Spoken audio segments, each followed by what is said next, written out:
A horror movie about an up-and-coming YouTuber? Be Still My Heart.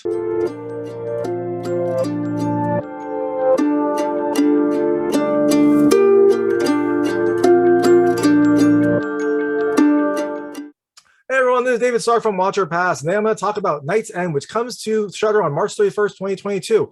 I'm going to give you a 5-minute review, which means I'm going to cut it off at 5 minutes, no matter where I am. So hopefully I get everything in. So I'm going to tell you a little about the film, a few things I liked, and a few things I didn't like. I'm going to try to keep it vague. I'm going to try to keep it mostly spoiler-free, but there might be a few things here or there. But if you don't want to know anything about the film, check it out when it comes to Shudder on March 31st, 2022.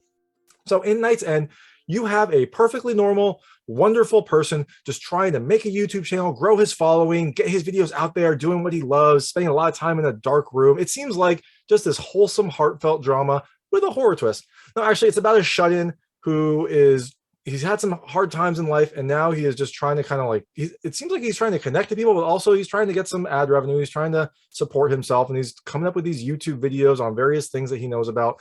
And during one of his videos, there is some sort of supernatural occurrence that happens. So that leads him into a supernatural rabbit hole.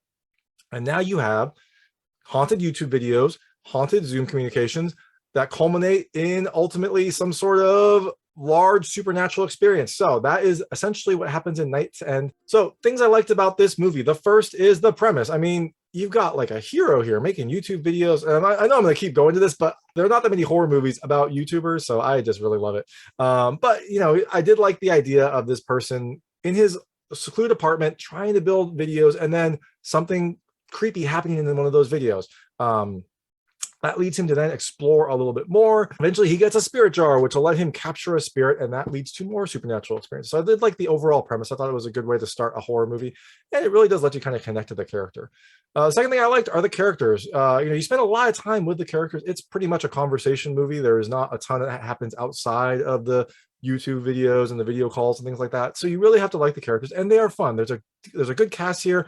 Geno Walker kind of takes the lion's share as Ken, but they're also he has a good interaction with Felonius Munk, who's a fun kind of foil to him. He's a little more outgoing, and then he also talks to his ex-wife, Kate, played by Kate Arrington, and her new husband, Michael Shannon, and they're a lot of fun too. It seems like they have a very amicable relationship, so it is fun to see their interactions and see kind of how they're supporting him in his YouTube quest and then also in his supernatural videos.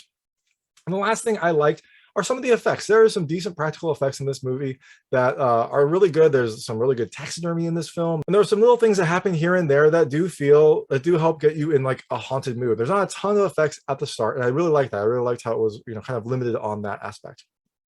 Now, things I didn't like as much about this film. The first is the later effects. Later effects use a lot of CG, and especially towards the end, it's pretty heavy and it doesn't look as natural as some of the earlier effects. I really liked the, kind of understated nature of the film at the start. When it goes a little bit off the rails, it kind of goes off the rails. And that leads me to my next thing I didn't love as much as the ending. The ending also goes off the rails. Now, look, it's a horror movie, and so you're going to have some big thing happen. It wasn't what I expected. It was a little bit bigger. It was actually a lot bit bigger.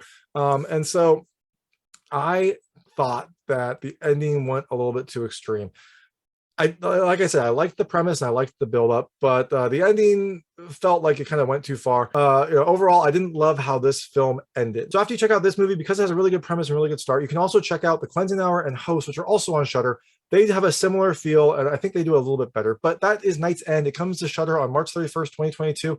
So you can check it out in the comfort of your own home in your deep, dark basement, and then maybe you'll be inspired to start a YouTube channel just like me. So thanks so much for watching. If you like this review, please like and subscribe to this channel. It helps me out a lot. Make sure all my new content goes straight to you. And check out my other content. I've got other reviews, interviews, unboxing videos, and recommendations. Thank you.